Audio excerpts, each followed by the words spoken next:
Esto es Reivindicando Derechos, un programa de CIMAC Radio donde tu voz es poder y eje de acción. Desde humanismo y legalidad, un espacio seguro y libre de estereotipos, donde víctimas, expertos y autoridades fijan posicionamientos para garantizar el acceso a la justicia de mujeres e infancias en nuestro país. Bienvenidas, bienvenidos a un nuevo programa de Reivindicando Derechos a través de Violeta Radio. Pues soy Norma Bautista y me acompaña. Hola, muy buenos días, mi nombre es Elsin Rodríguez. Pues hoy, Celsin, quisimos hacer como una pequeña pausa acá en el programa y a nuestros radioescuchas les comentamos, porque justamente hay un tema que está ahorita moviéndose mucho y dando opiniones en diversos sentidos. Y queríamos de alguna manera clarificar mucho de lo que se habla en esta propuesta del Ejecutivo Federal y que también toquemos cuál es el nivel de impacto en cuanto al acceso a la justicia. Entonces, hoy vamos a hablar de la reforma judicial y el impacto en las víctimas de delitos. Si te parece bien, Cel, les voy a platicar un poquito de qué va o de dónde surge toda esta idea de la independencia judicial en el derecho internacional, que eso es donde de alguna manera se ha hablado y de ahí baja al ámbito nacional. ¿Te parece? Me parece muy bien. Pues mira, cuando hablamos de esta independencia judicial, pues es cuando digamos, lo que está muy relacionado con esta independencia es el derecho a un juicio justo y al debido proceso.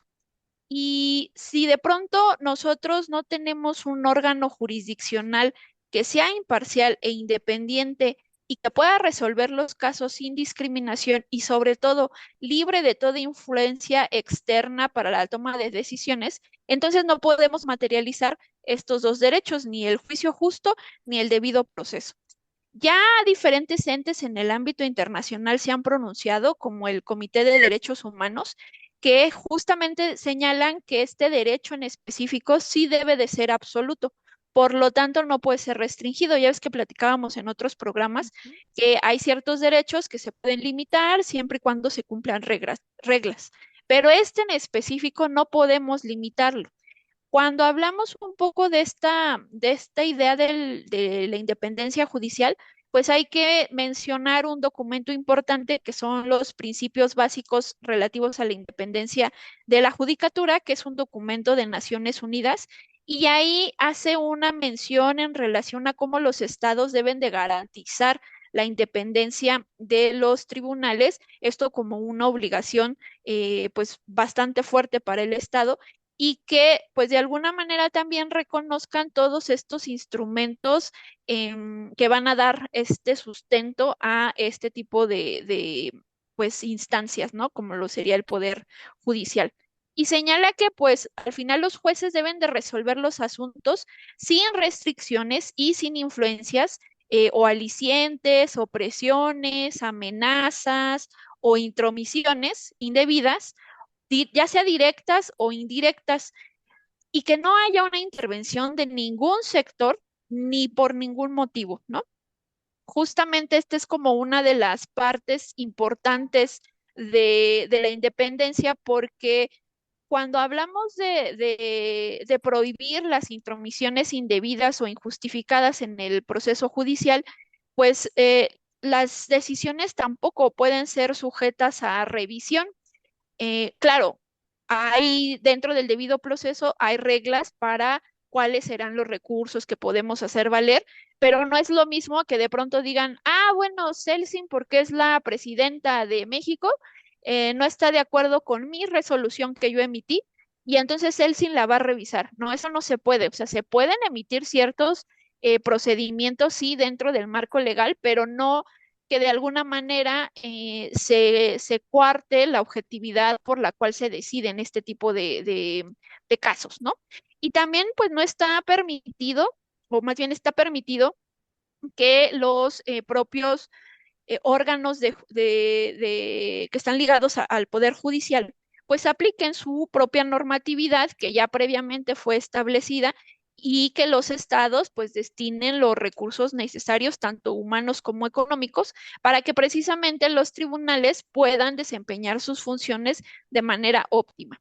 Y cuando se habla respecto a la competencia profesional de las personas que van a formar parte de los órganos jurisdiccionales, pues se ha dicho que deben de gozar de integridad, de idoneidad, de experiencia, es decir, deben tener una alta formación y que también cuando se integran en estas dependencias, pues debe de ser libre de motivos indebidos, ¿no? No de pronto que, pues porque Celsin es mi amiga, entonces la vamos a meter a un cargo de ser juez o magistrado y demás, ¿no?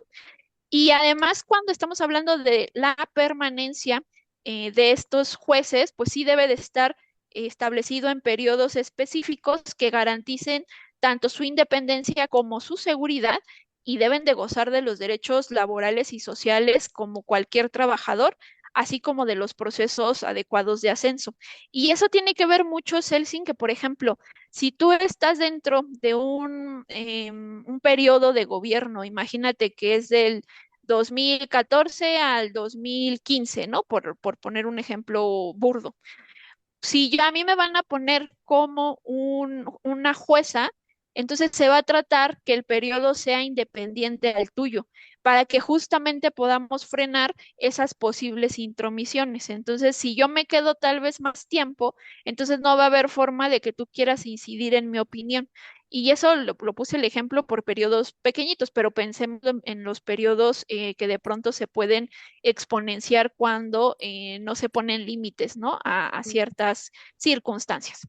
Y también en cuanto a la independencia individual e institucional, pues la Corte Interamericana de Derechos Humanos ha fijado diferentes tipos en cuanto a la independencia, ¿no? Que tiene que ver con la institucional, que se refiere a que precisamente el Poder Judicial como sistema, pues tenga que respetar todas las garantías para que este sistema no sufra injerencias por parte de poderes o de instituciones del Estado y que pues esto está ligado con la regla de la división de poderes y la democracia y que pues así nos vamos a beneficiar todos. Y luego viene la parte de independencia individual en donde pues ahí como juez en lo particular se cumpla con el mandato, se protejan los derechos, las libertades de las personas, pero justamente a partir de esta función que cumplen, pues todas estas garantías para como individuo deben de ser reforzadas porque su función es tan importante y cobra tan relevancia en cuanto a su nombramiento y su inamovilidad en el cargo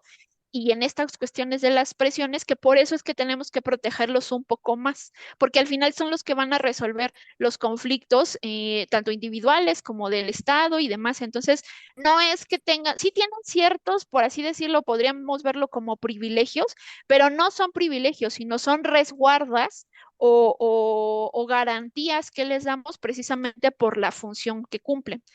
Y dentro de la observancia internacional sobre la independencia judicial, hay una relatoría especial sobre la independencia de magistrados y jueces de Naciones Unidas y que esto se une con criterios que ha emitido la Comisión Interamericana de Derechos Humanos, que ha podido documentar que hay ciertos elementos en diferentes países que pues sí pueden afectar o que afectan los mandatos a todos estos principios que hemos mencionado y que tiene que ver con la politización de nombramientos o la discrecionalidad de los mismos, una falta de representatividad de los diversos sectores de la sociedad, como por ejemplo la desigual participación de las mujeres. Cuando tú revisas cuántos jueces hay, cuántos magistrados hay, en mayor medida son hombres, ¿no?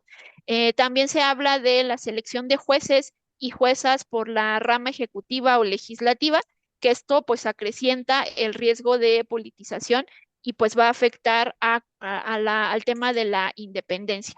Y aunque pues de pronto esto puede disminuirse cuando se liga a procesos de reclutamiento y salvaguarda, pues sí debemos de tener mucho control respecto a cómo llevamos esos procesos de selección para que justo no vayan contaminados de una posible afectación a la independencia. Pero me parece que andamos sobre los tiempos, ¿no, Celsin? ¿Te parece si hacemos un pequeño corte? Y ahorita nos platicas de qué van algunos de estos estándares en la materia. Claro que sí, me parece muy bien. Entonces vamos a nuestro primer corte comercial y regresamos. En CIMAC Radio queremos escucharte. Comunícate con nosotras al 55 60 60 55 71 55 60 60 55 71 y déjanos conocer tus opiniones sobre nuestra programación. CIMAC Radio, periodismo con perspectiva de género.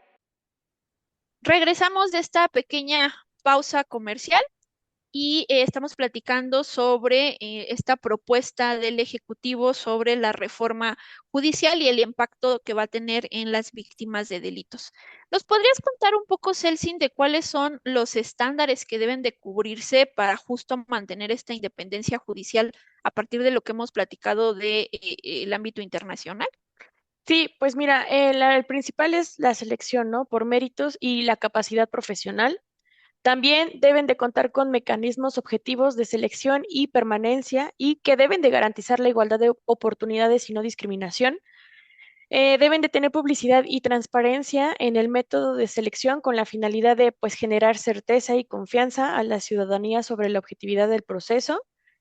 Las instituciones que definan los nombramientos y ascensos deben de ser organismos independientes integrados también por jueces, tomando en cuenta las cualificaciones, integridad, capacidad y eficiencia. También la duración y la permanencia en el cargo, lo que incluye la inamovilidad durante el periodo de su nombramiento. Las transferencias y rotaciones deben de realizarse a partir de criterios objetivos y no decidirse de forma arbitraria.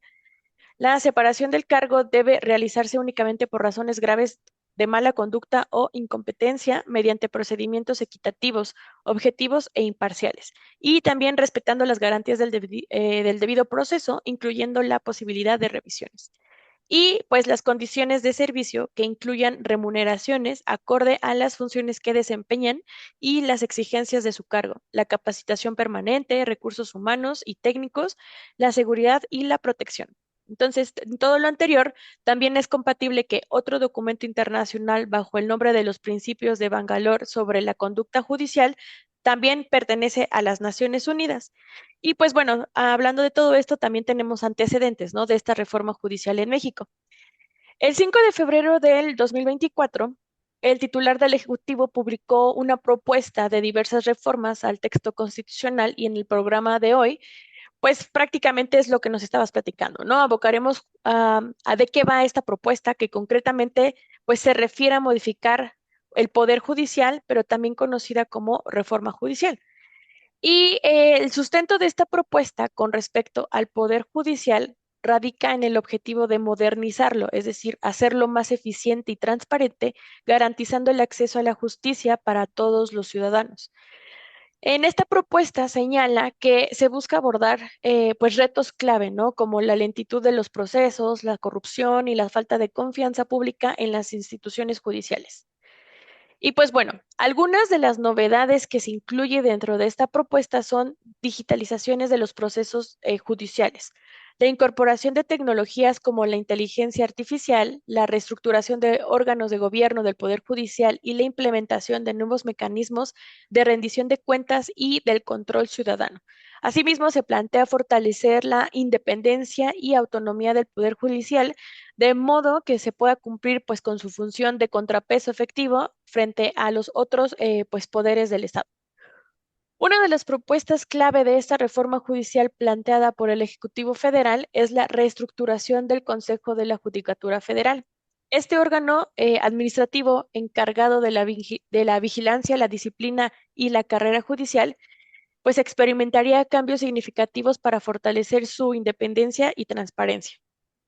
Y pues según la iniciativa se establecería un nuevo proceso de selección de los miembros del Consejo con mayor participación en la sociedad civil y del Poder Legislativo. Además, también se contempla la creación de un Consejo Consultivo integrado por expertos independientes que brindaría asesoría y supervisión al Consejo de la Judicatura en temas clave. Otra de las propuestas incluye el fortalecimiento de los mecanismos de rendición de cuentas, la implementación de sistemas más robustos en control y vigilancia y la adopción de medidas para prevenir conflictos de interés y la influencia indebida de las decisiones del Consejo. Todo esto con el objetivo de garantizar la transparencia y la efectiva gobernanza del Poder Judicial. Y pues bueno, además se prometen importantes beneficios para el sistema de justicia pues de nuestro país. Al modernizar y fortalecer el Poder Judicial, pues se espera una mayor eficiencia, transparencia y una accesibilidad en la impartición de justicia para todos estos ciudadanos. Entonces es importante, pues sí, está interesante esta reforma. Ajá, aunque también habla de los beneficios, ¿no? Que serían la reducción de los tiempos en Sí. cuanto a la resolución de procesos judiciales, lo que permitiría pues acceder a la justicia de una forma más oportuna y expedita. Se prevé una mayor especialización de los juzgadores en áreas específicas del derecho, lo que pues ayudaría a decisiones más fundamentadas y técnicamente sólidas. También pues hay repercusiones en cuanto al poder judicial porque pues estas modificaciones buscan lograr un mayor equilibrio y control en la administración y supervisión de los órganos judiciales y que pues esto genera preocupaciones en cuanto a los riesgos a la autonomía e imparcialidad de los jueces.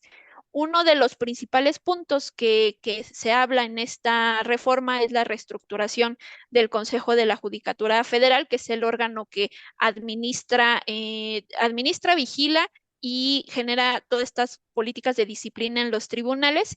Y la reforma propone otorgar al Ejecutivo Federal pues mayor injerencia en la conformación y en el funcionamiento de este consejo, lo que pues podría comprometer, como lo hemos visto, la independencia del Poder Judicial frente al Poder Ejecutivo.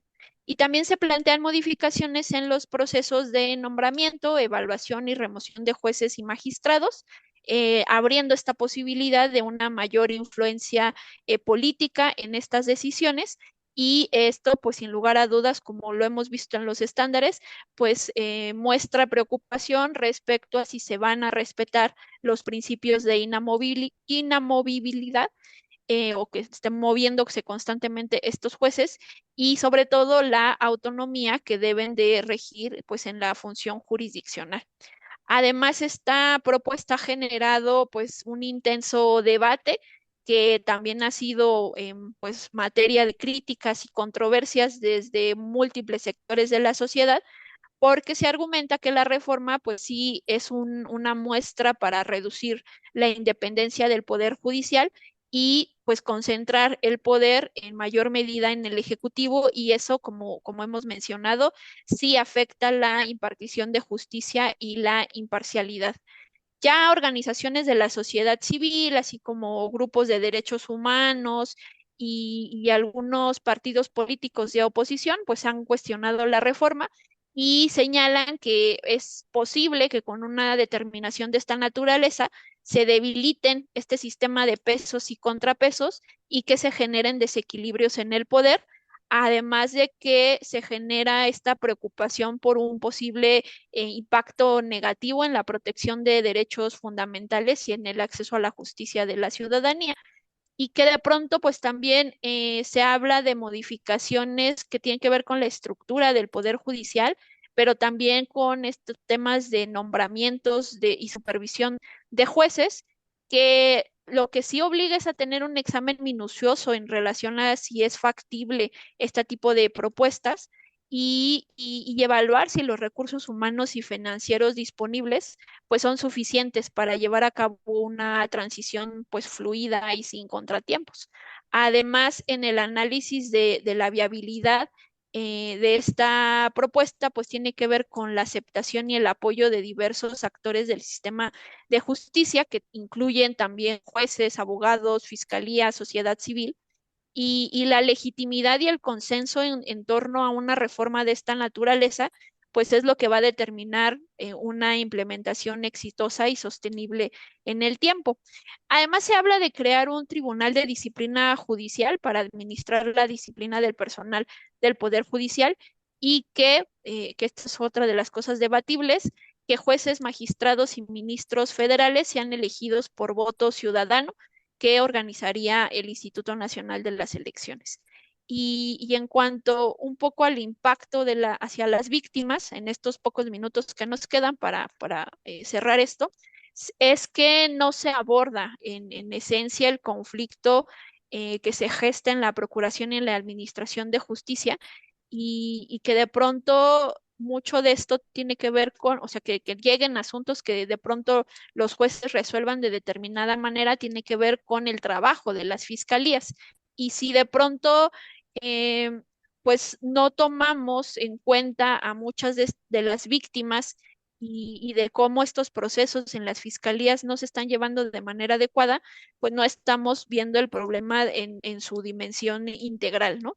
Entonces, sí podemos afirmar que esta reforma judicial pues no representa un beneficio para las víctimas porque pues no se ve un efecto real en el acceso a la justicia y pues de alguna manera pues parecería que también no estamos escuchando a este colectivo en específico dentro de esta reforma y que pues de alguna manera hoy día pues son las que sufren más estos embates de decisiones que no son pensadas desde fuera de lo político, no son pensadas desde un enfoque de derechos humanos. Pero, ¿te parece si vamos a nuestro siguiente corte comercial y regresamos porque vamos a hacer como una especie de mesita de análisis con una compañera de humanismo y legalidad para que en conjunto pues vayamos desmitificando muchas de estas ideas de la reforma? ¿Te parece? Me parece muy bien. Entonces vamos a corte comercial y regresamos. En CIMAC Radio queremos escucharte. Comunícate con nosotras al 55 60 60 55 71 55 60 60 55 71 y déjanos conocer tus opiniones sobre nuestra programación. CIMAC Radio, periodismo con perspectiva de género. Regresamos de este corte comercial. Estamos en su programa Reivindicando Derechos a través de Violeta Radio y estamos hablando de la reforma judicial y el impacto en las víctimas de delitos.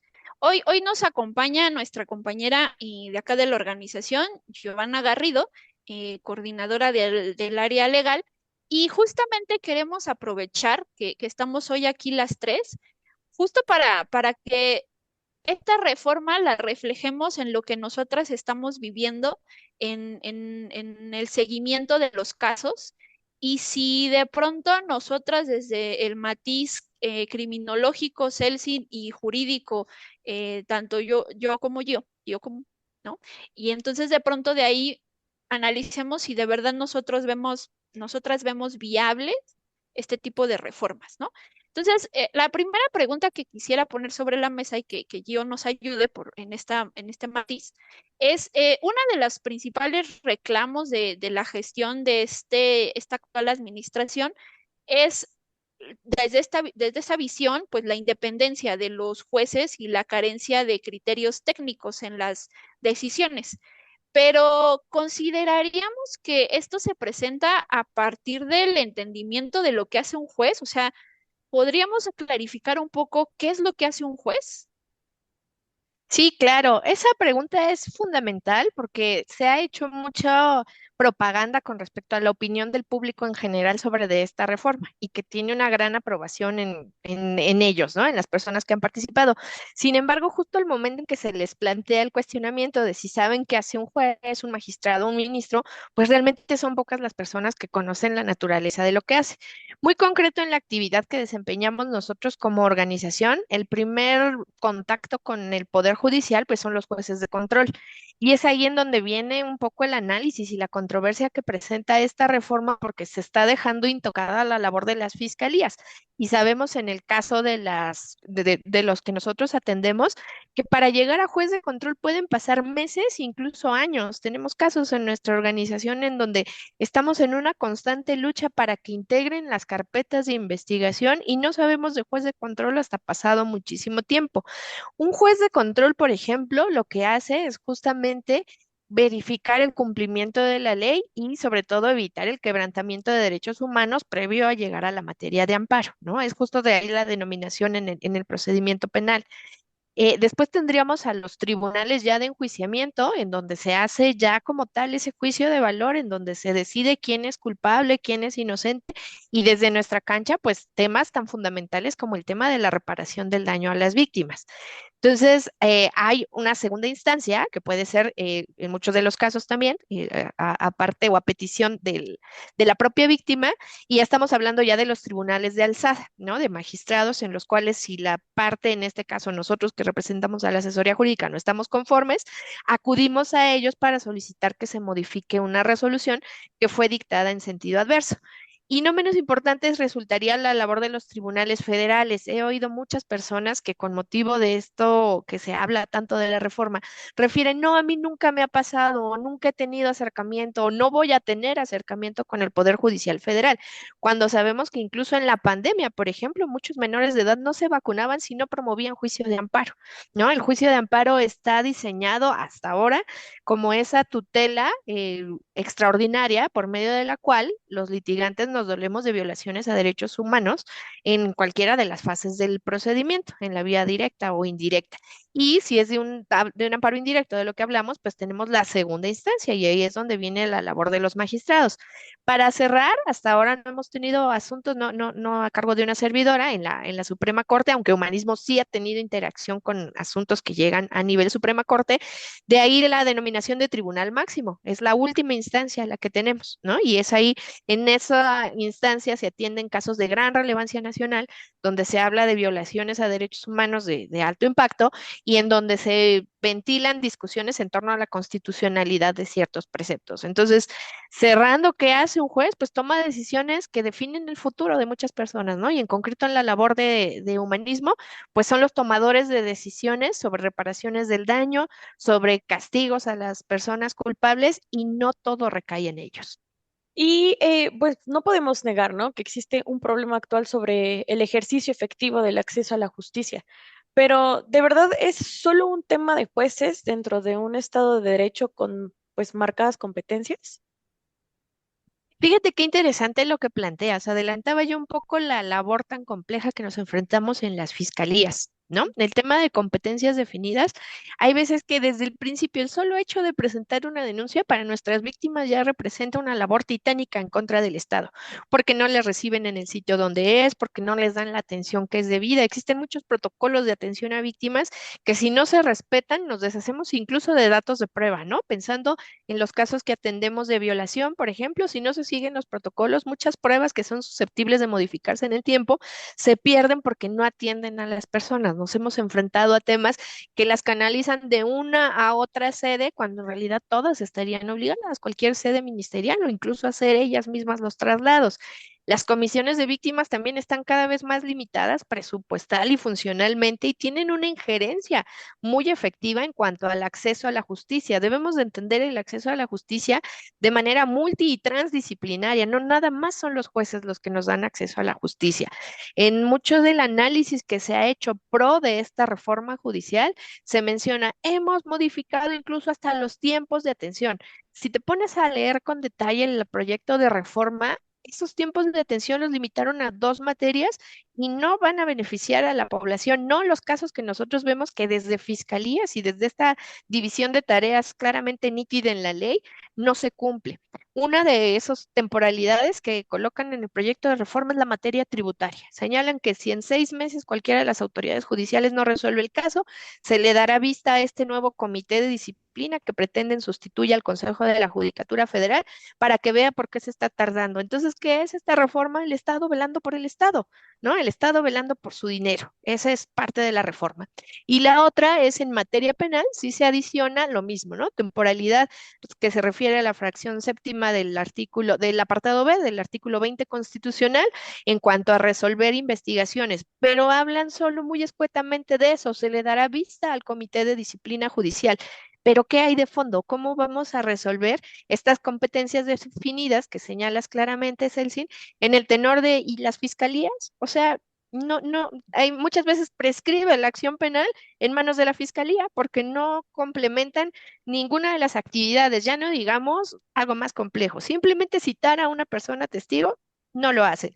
Ya no digamos interactuar entre entidades, oficios de colaboración, simplemente negados. Entonces, la reforma judicial no va a ser la panacea para las víctimas. Sí, y fíjate que justamente en relación a esto, pues es que estamos, en teoría, ¿verdad? En un estado democrático de derecho que tiene reglas, que tiene contrapesos y demás.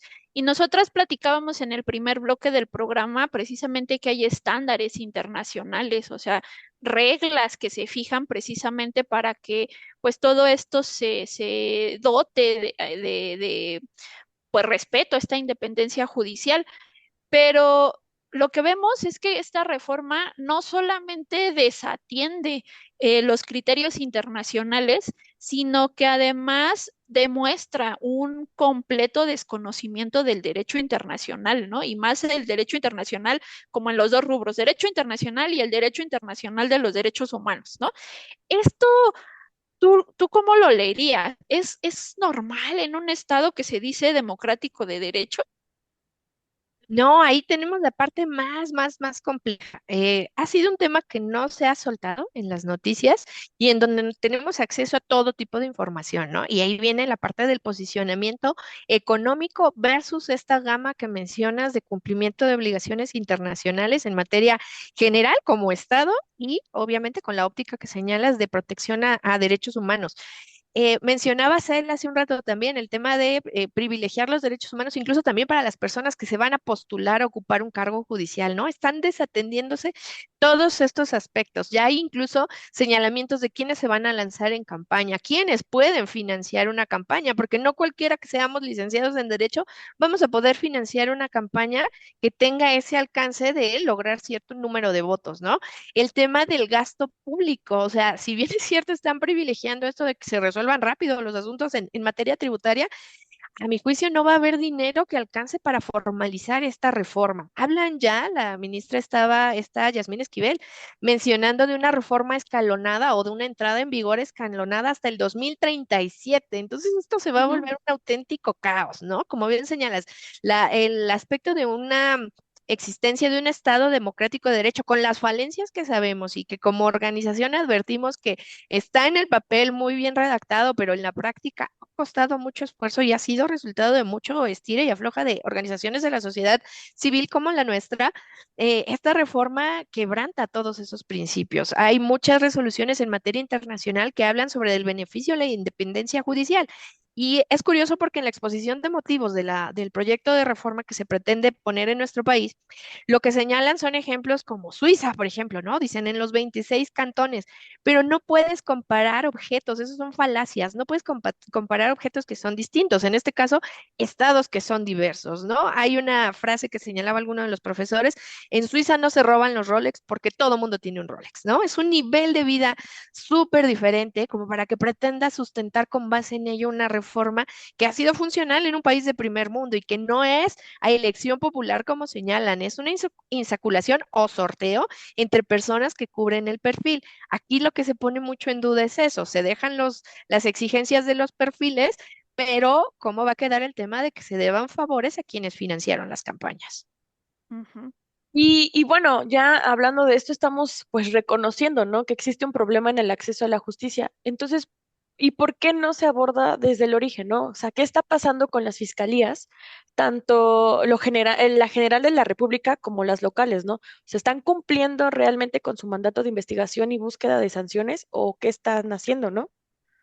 Hay una breve mención, muy breve, en la exposición de motivos de la reforma que justamente hace referencia al 2008 y a todo lo que se pretendía con la entrada en vigor del sistema acusatorio, ¿no? La gran expectativa que se tenía que las salidas alternas fueran como esa medida de evitar la presión que tenían los tribunales y que la carga realmente de los juicios orales fuera mucho menor. Pero en efecto, te asiste toda la razón, no se está cumpliendo con ninguno de los objetivos. Basta visitar cualquiera de las fiscalías en donde llevamos nuestros asuntos para ver la cantidad de expedientes que tiene pendientes independiente cada agente del Ministerio Público, ¿no? El papel sigue siendo la misma cantidad porque ahora la carpeta de investigación, incluso hasta con menos reglas, ¿no? Porque antes sí estaba foliar, entresayar y no había que te robaban diligencias o que les faltaba de integrar. Ahora que está más laxo ese tema, pues hemos tenido casos en donde se pierden las constancias, en donde no integran de manera debida los datos de prueba ofrecidos por nosotras mismas. Damos datos como un ejemplo muy sencillo de cómo no se cumplen. Imaginemos cosas más graves. En un caso de agresión sexual, en donde tú como asesoría jurídica desde la organización dotas de todos los domicilios, dotas incluso hasta del CURP y copia de acta de nacimiento del agresor, mandan las fiscalías solicitud de información a las instancias, llámese SAT, IMSS, Comisión Federal, privadas como Teléfonos de México, mandan las solicitudes sin la CURP. Entonces, todas las autoridades y los particulares contestan, no te puedo dar la respuesta porque tengo homonimia, tengo 20 personas que se llaman igual. Y ahí ya perdimos cuánto tiempo de la integración de una carpeta. Entonces, insistimos, la reforma judicial no va a ser para nada la solución. Desde esta óptica que estamos dando en este programa, en este espacio valioso para que nuestras víctimas también sepan por qué la postura que guardamos es porque realmente no va a haber una solución. El problema de origen no está siendo combatido, que son las fiscalías, la gran carga de trabajo y la falta de recursos de los mismos. Y ya, yo creo que para este bloque que ya estamos, todavía tenemos unos minutitos, pero quisiera como englobar varias preguntas en una sola, ¿no? Eh, a ver, sabemos que tenemos unos índices importantísimos, como tú lo has centrado, si esto que estamos diciendo de que las fiscalías no hacen bien su trabajo, lo podemos traducir en impunidad, ¿no?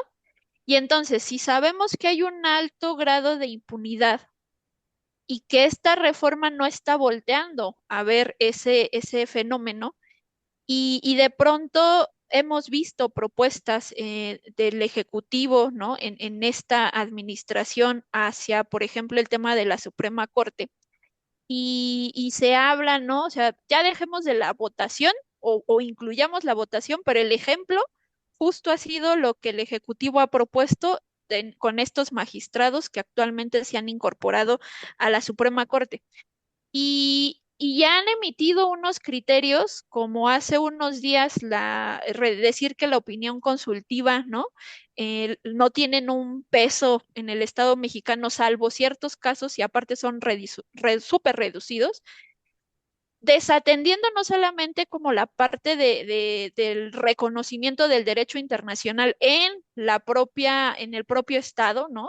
Esta idea otra vez de la soberanía y que si mis normas valen más que las internacionales y demás.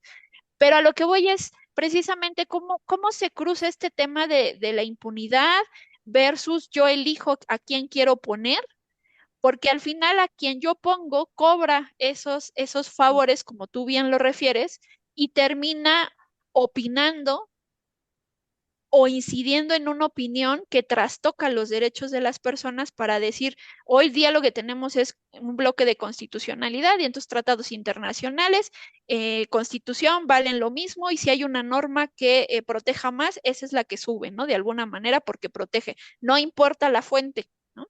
Puede ser internacional o puede ser local. Pero si ahora tenemos personas que pues las ponen, ¿no? Bajo un criterio y dicen, bueno, tú vota en este sentido, ¿no? O sea, como que los codazos vota en ese sentido, no nada más es darle el beneplácito a quien te puso ahí, sino todo lo que implica las afectaciones. Y entonces ahí cómo cobra este sentido el vamos a votar, ¿no? O sea, sí vamos a votar por unas personas que hemos seleccionado, pero al final las seleccionamos, ¿no? Claro, eso es importantísimo. Son perfiles, aquí hay que dar como un poquito de claridad porque sí ha habido mucha confusión entre quiénes elegiríamos, ¿no? Muchas veces dicen, no, es que es como si me dieran a mí a votar entre qué médico me va a operar y si ni siquiera es médico. A ver, partamos de la premisa que sí van a ser abogados todos y que todas y todos van a cumplir con los requisitos mínimos hasta ahora señalados en la Constitución para postularse como juez, magistrado, ministro. Ese es como el primer punto de partida, pero lo que señalas es vital, el cumplimiento de los compromisos internacionales, no solo económicos, porque tratan un poco de darle la vuelta por ahí, ¿no? Incluso el titular del Ejecutivo lo manifestó así, antes que los principios económicos está el pueblo, pero esto es una falacia, esto es lo que a nosotros nos inquieta desde la cancha de la defensa de los derechos humanos. No es el pueblo, ya lo mencionábamos, es la materia tributaria la que quieren acelerar, está en el texto de la reforma. Es la materia penal, ¿para qué? Para controlar, para dominar, y eso ya habla de ligas mayores, ¿no? O sea, incluso existimos quienes tenemos la postura, olvidémonos de la sociedad como la conocemos y del litigio como lo conocemos, porque lo que señalas es vital. Cuando tú eliges o posicionas a alguien con motivo del voto popular, necesitó primero de financiamiento de la campaña. ¿Quién le pagó esa campaña? ¿A quién le va a deber el favor? Necesitó ser postulado. ¿Quién lo postuló? Entonces ahí ya tienes factores económicos, factores reales de poder que no nos van a encantar porque no nada más va a ser dinero, va a ser crimen organizado. Y hay experiencias en otros países que nos dicen que en efecto el crimen organizado pone a sus propios jueces, ¿no? Para que les resuelvan en su favor. Y esto que señalas de virtualmente ignorar ya los estándares internacionales, este concepto tan progresivo que se había adoptado y que costó muchísimos años de resolver con base en la norma que mayor beneficia a la persona, este principio pro persona que costó tantísimo trabajo, lo están dando para atrás de manera irrevocable. ¿En qué sentido? En que justamente si quien me puso me dice que vote en tal sentido, lo voy a hacer, ¿no? Importándome muy poco si no tutelo derechos, si quebranto dignidades. Y baste como ejemplo lo que está sucediendo así de manera recientísima. Todo aquel que esté litigando por librarse de la prisión preventiva oficiosa, ahorita, por mandamiento de la ministra Lenia Batres, están suspendidos todos los juicios de amparo en esa materia. O sea, imaginemos qué grave. Sabemos quién impuso, porque ni siquiera fue elección. Ya veremos cómo va con ese tema de las elecciones, pero sabemos quién impuso a esta ministra, que no tiene idea de constitucional, que no tiene idea, no tiene carrera judicial, y por eso tiene ese atrevimiento de ir incluso a foros sociales, ¿no? En academia y con el pueblo de Magdalena Contreras y señalar que la carrera judicial no sirve para nada. Pues no, ella no le costó, ella no la tiene, por eso no la conoce. Y en realidad no vamos a ver beneficio para las víctimas. Incluso, insisto, nuestra postura es se van a ver mucho más afectadas. Los procedimientos si eran largos, ahora van a ser eternos y si en ocasiones costaba trabajo que te dieran la razón, ahora va a ser súper complicado que te den la razón como víctima. Sí, es un panorama bastante desalentador. Pues al menos yo lo he dicho, ¿no? En los espacios en donde he podido, así mi corazón derecho humanero se estruja de manera horrible porque dices tú, puedo entender que sea una posición de una persona X, ¿no? Que de pronto dices, bueno, pues me voy a aventar esta aventura, ¿no? Pero ¿dónde están los consultores? ¿Dónde están los Claro. expertos? Porque puedo no saber algo, ¿no? Eso me queda clarísimo. Pero hay personas que en teoría me tienen que estar asesorando para este tipo de medidas y parecería que aquí hay algo que no está fluyendo como quisiéramos, ¿no? Pero andamos Claro. sobre los tiempos. ¿Les parece si hacemos un pequeño corte y continuamos con un par de preguntitas que tenemos ahí más para ir cerrando todo esto, ¿no? ¿Les parece? Vale. Bueno, entonces estamos en Reivindicando Derechos a través de Violeta Radio, volvemos.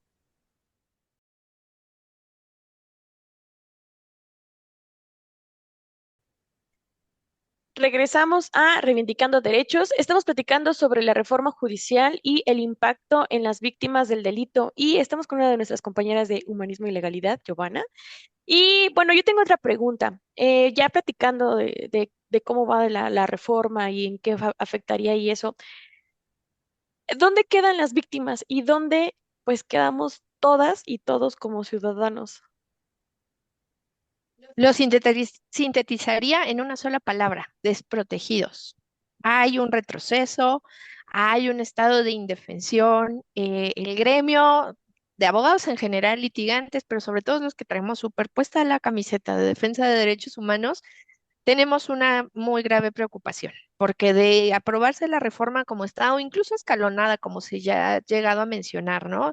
Les decía hace un rato que la presión económica de muchos países está sobre de la marcha, pero pues el propio titular del Ejecutivo dijo, a mí no me interesa eso, a mí me interesa el pueblo, que, insisto, es una falacia porque realmente no se va a tutelar eso. ¿En dónde vamos a quedar como gobernados? Pues como cómplices ejerciendo el voto de alguien que desconocemos, ¿no? La gran mayoría. Si muchas veces dentro del gremio de quienes litigamos, de quienes defendemos derechos humanos, hay perfiles que no conoces del todo, ¿no? O sea, colaboras, llevas casos conjuntos, pero no conoces del todo. Imaginemos darle la responsabilidad de decidir destinos a personas que no sabemos si efectivamente van a ser imparciales. Y yo creo que esa es la palabra más afectada, ¿no? La desprotección en un primer momento y en un segundo término, la imparcialidad. Ahí va a estar absolutamente comprometida porque, insistimos, van a deber favores, van a deber campañas, van a deber muchísimos aspectos. Entonces, cualquiera de los litigios que nosotros llevemos, en el caso particular, señalabas víctimas, se va a tornar demasiado complejo, porque si hoy por hoy, ante tardanzas, pensemos en un caso hipotético, ¿no? Tienes una integración de una carpeta en la que agente del Ministerio Público sencillamente se niega a integrar. Acudes primero a control de omisiones y si en el control de omisiones el juez de control decide no dártela, la que ahí ya vemos un sesgo de esta imparcialidad, ¿eh? En Ciudad de México y Estado de México nos ha tocado en el ejercicio de defensa de nuestros casos que ya hay sesgos y entonces le dan la razón al Ministerio Público. Tenías la segunda opción, te vas a juicio de amparo y en el juicio de amparo haces valer violaciones a derechos humanos. Esto ya no va a ser posible, no como lo tenemos dibujado ahora, porque ya desde el juez de control, esa es otra tarea titánica que también no sabemos cómo se va a manejar y los presupuestos y demás, porque se habla de esta elección popular del Poder Judicial tanto en ámbito federal como en ámbito estatal. ¿Cuándo van a ser las elecciones? ¿De qué manera se va a materializar? ¿Quién va a financiar? ¿Cómo va a operar el impasse entre que tenemos de los juzgadores anteriores y los electos? Todo eso está por definirse en leyes secundarias, según comentan los que apoyan a la reforma, pero se advierte un panorama desolador. La verdad es que sí está sumamente complejo. Evidentemente, como aspecto humano, pues te tienes que adaptar, ¿no? Y como prestadora de un servicio, pues mucho más, pero sí es una gran labor muy, muy compleja. Y yo creo que de pronto ahí desde esta parte del gasto de recurso económico, mejor que les den dinero para las fiscalías, no tienen ni para copias. Vas y te sientas ahí en la sala de espera en una silla que te vas así de lado, ¿no? Este, tienen fugas de agua, no tienen dónde guardar las carpetas de investigación, o sea, insistimos que no estamos viendo el problema desde fondo, ¿no? Claro. Y pensaba de pronto ahí, no sé si ustedes conozcan esta sentencia de la Corte Interamericana que se le conoce como los jueces sin rostro, que son precisamente jueces que se eligieron porque en un contexto sí de inseguridad, pues los jueces decían, no, pues si vamos a juzgar a pues a criminales de estos que tenían que ver con terrorismo y demás, pues mejor que no sepan quién soy, ¿no? Y entonces ya determino y demás. Y pues evidentemente ese es otro claro ejemplo de cómo se está violentando pues la independencia, la objetividad y demás. Bueno, no quiero llevarlo a esos extremos, pero hay casos así en donde ocurren estas cuestiones que desatienden los estándares, ¿no? Pero entonces, si tuviéramos que darle una lectura a esta reforma eh, y que la sociedad lo pudiera entender, nuestro radio escucha lo pudiera entender a partir del matiz jurídico que nosotros le estamos dando y del matiz de derechos humanos, porque no es estar en contra de algo por nada más, no es mi corazón derecho humanero que me dice y no me hace razonar. No, no, no, es que es una vulneración a derechos humanos. Entonces, ¿cómo podemos decirle a las personas que se lean estas medidas? Estamos hablando de medidas autoritarias, estamos hablando de desconocimiento, estamos hablando de medidas populistas, estamos hablando de medidas políticas o estamos hablando de medidas económicas. ¿Cómo leemos este tipo de determinaciones? Yo creo que es un arco iris lleno de todos los sustantivos que dijiste, cada uno en su justa proporción, pero sin duda es una reforma autoritaria, incluso hay panelistas que ya lo han manejado, ¿no? Que salen a medios y dicen el castigo para Norma Piña. No olvidemos que Norma Piña es la presidenta de la Suprema Corte que no se levantó en un discurso en una reunión de los tres poderes, ¿no? Hay personas, y ahí viene la parte populista, que no conocen la división de poderes, no saben qué ocupa cada quien, qué tarea hace cada quien, y eso en encuestas, incluso hasta de nivel científico y de nivel TikTok, ¿no? De que salen influencers a preguntar que si conoces qué hace un ministro, qué hace un juez, qué hace un magistrado, y la gente no lo sabe, pero sí sabe o sí quiere sumarse a ese cúmulo de opiniones de que lo mejor es que los elijan popularmente, cuando a lo mejor quizás nunca en la vida han tenido que litigar un asunto o no han sido parte de ellos. Pero desde la cancha en la que estamos nosotras, para que nuestras representadas, representados y próximos casos que estemos por asumir tengan como el matiz de lo que representa la reforma. La reforma sí tiene un matiz muy, muy fuerte de autoritarismo, en donde el titular del Ejecutivo está haciendo valer esa mayoría absoluta que alcanzaron el 2 de junio para poder lograr esa reforma y decir, el que manda aquí soy yo, el que decide soy yo. Y si antes tenía el freno para violaciones a derechos humanos como un medio ambiente sano, pensemos en las suspensiones que otorgaron por el Tren Maya, el derecho a una economía sostenible, pensemos en suspensiones que hacían obligatorio el cumplimiento del TEMEC. Eso ya no va a ser, porque incluso ya tenemos en vigor esta reforma en la ley de amparo en donde no se le va a dar efecto general a las suspensiones. E incluso cuando sean normas que violentan derechos humanos, cada quien va a tener que acudir a su amparo. Entonces, advirtamos ahí el contrasentido. Por un lado, yo digo que quiero como Estado hacer accesible la justicia a todo mundo y por eso pongo jueces de elección popular, pero por otro lado freno el amparo, ¿no? Y digo, no, Ujú. tienes que promover tu juicio de amparo si quieres que te beneficie la suspensión. Entonces, sí, es definitivamente autoritario, populista, porque quieren hacerle ánimo a la gente con medio de falacias, ya lo mencionabas, en las fiscalías no hay, tienes que llevar tus propias hojas si quieres accionar, ¿no? Entonces, ¿cómo te va a beneficiar que un juez sea puesto debiéndole el favor a alguien? No, no, no tiene ningún sentido, ni resuelve por medio de silogismos la problemática de la impunidad. Y sin duda políticas, porque si en la exposición de reforma, en la exposición de motivos, perdón, de la reforma, te ponen que va a ser como en Suiza o que va a ser tipo Dinamarca o Noruega, pues no estamos comparando universos iguales, ¿no? Ujú. Y justamente ya para ir también cerrando, me gustaría como escuchar la opinión de Celsin desde el lado criminológico, ¿no? Porque si bien es cierto, no se hace una mención específica sobre eso, ¿no? Hagámosle una lectura desde el enfoque criminológico. ¿De verdad esto va a ayudar? Digo, insisto, no viene tal cual en la reforma, pero con todo esto que hemos estado platicando, la impunidad se va a reducir. O sea, ¿de verdad vamos a investigar los delitos como se debe? Las sanciones van a llegar. ¿Vamos a estar mejor a un nivel seguridad? ¿Tú qué opinarías ahí, Celsi? La verdad es que lo dudo mucho porque, como bien mencionábamos, y bueno, acá lo hemos visto, ¿no? Simplemente los casos que llevamos no avanzan. Y no avanzan justo por este déficit en las fiscalías, ¿no? Si las fiscalías no tienen lo necesario para poder hacer las investigaciones, evidentemente todo lo demás se viene para atrás. Así sea seguridad, sea prevención, por mucho que le metas o le inviertas en prevención, si las fiscalías todavía no resuelven lo que vienen de años, no van a poder resolver lo que ahorita está acrecentando. Entonces, la verdad, no veo muy viable que la reforma vaya a ayudar. No digo que a lo mejor, ¿no? A nosotros a lo mejor estamos dando nuestro punto desde donde lo estamos trabajando, ¿no? Porque sabemos cómo está trabajando la fiscalía, pero no creo que todo eso mejore. O sea, simplemente es como lo mencionábamos, si no lo trabajan de raíz, por ejemplo, en los centros penitenciarios, si sigues metiendo a personas que no conocen de criminología para trabajar un centro penitenciario, ¿cómo pretendes darles un buen tratamiento o una buena readaptación social, ¿no? Para cuando salgan.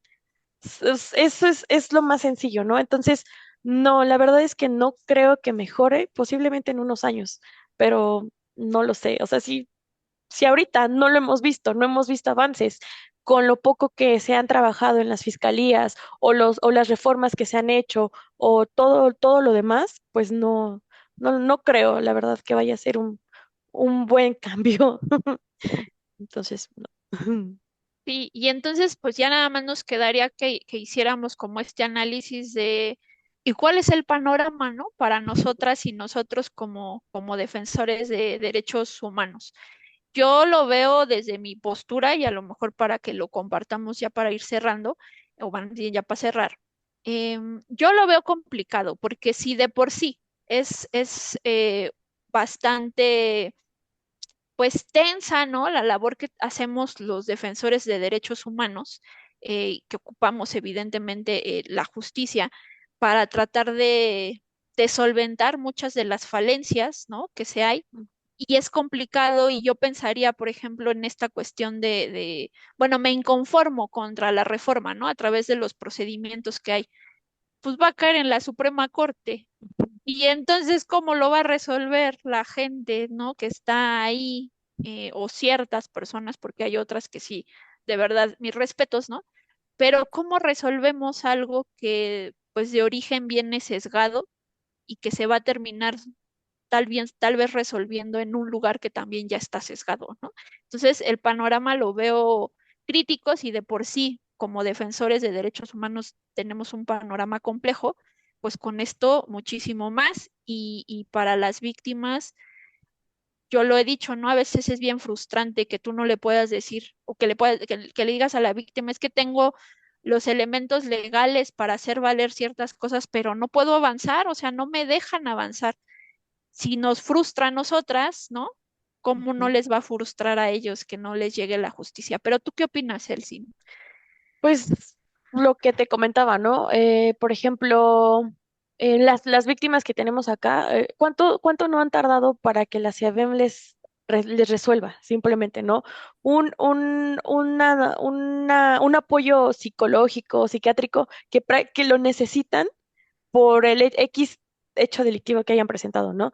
Entonces, si lo hablamos también desde el punto criminológico, prevención, pues volvemos a lo mismo. Si no se tiene lo necesario para prevenir todo lo que está pasando, pues obviamente no va a funcionar todas las reformas que hagan, si no limpian como debe de ser y si no meten al personal capacitado y necesario para esos espacios, va a seguir siendo lo mismo, ¿no? Ujú. Mm. Gio, qué de pronto pendientes tú ves ahí o cómo está el panorama para nosotras? Creo que utilizaste el adjetivo más preciso. Está desolador, está crítico.